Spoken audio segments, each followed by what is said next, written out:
Hello everyone and welcome to Tripp's Art Class. Today we're going to be doing a book review on this book that I just got in. It is called The Beginner's Guide to Fantasy Drawing.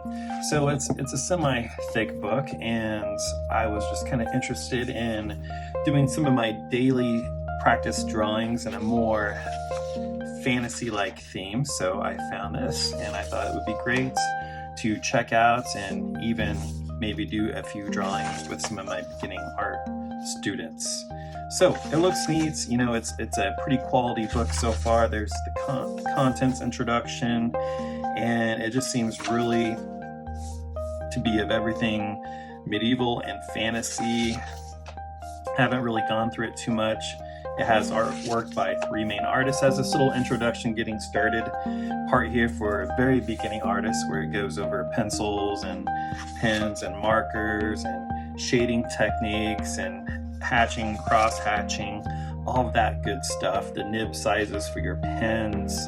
So it offers some pretty good beginning art, like tutorial sections here, color theory, complementary colors, analogous colors, all of that, which is super awesome. And being a beginning art teacher for high school students, I love this, where it could almost be a textbook if you were using it just for a fantasy drawing class in a way.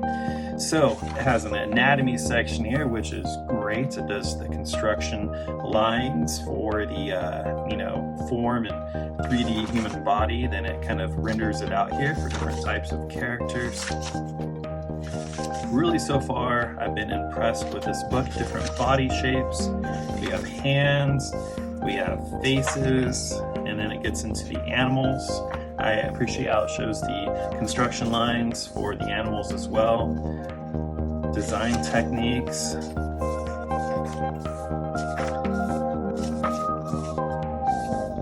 And the quality of this book is pretty high. The paper is thick, almost like a pseudo construction paper material. It has it organized in sections. So it really is a beginner's guide, and it really does tell people how to create these characters and creatures in a tutorial form, which is great. Like, I like this right here. For the sword, it kind of shows a non-rendered version of this where you can see the sketch lines. I like that. We have silhouettes and profiles, which is good to help students understand those. I like how it breaks down the characters. So it's more than just offering references, but you can see the stages and the foundations and the building up here to draw these characters to create the final sketch, do the inking and the coloring. And this is what I teach a lot in my beginning art draw along videos. We do the building up here, the design, the focus, to the final sketch. The final pencil sketch moves into the inking process, and after we've inked it, we moved on to the coloring, and then we color it to have it finalized. So I really like that format of the tutorial instruction that is offered in this book. So, and it goes through multiple characters, and of course you probably don't want to copy these characters exactly, but you can use them for motivational purposes and to be inspired by them. Here's the final sketch of that one, the inking and then the coloring. Moves on to specifically creatures. Look at this. I like that dragon. Dragons are always difficult because there's so many different types of dragons, and people are really picky about their preferred dragon type. We got a unicorn right there. I don't see any alicorns, but I see a unicorn. I wonder if there's going to be a Pegasus. If not, you just add wings and take away the horn to have your Pegasus there. Have some fairies. Oops, skip the page. The griffin, nice. I'm so stoked that there's a griffin there. Man, in my new novel I'm working on, The Red Fairies Tales, what it's called, there is actually a griffin. There's an alicorn, which is similar to a unicorn. It's a unicorn with wings. So it's neat to see both of those. And there's also a phoenix. We have an orc. I don't think there's going to be a phoenix in this book, though. I like this right here, the idea inventory of the weapons and armor.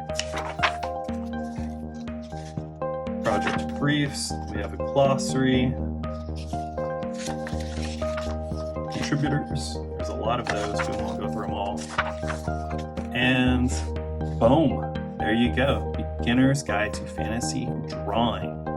It says learn to draw 10 legendary characters and creatures. Retail value here is $20.99. I did not pay that price on Amazon. I think I got it for about $15 on Amazon.com. So there we go. It's kind of it's a good size book. I feel like the paper is good quality. I am super excited that I purchased this book. It is one that I definitely approve, specifically due to this right here for my beginning art students, where it offers all the kind of instructional techniques, even talking about color theory and doing a very simplified version of color theory, which I really appreciate from my high school students. So there we go, Beginner's Guide to Fantasy Drawing. I recommend if you are a beginning art student. Thanks for hanging out here today at Tripp's Art Class. We'll catch you later.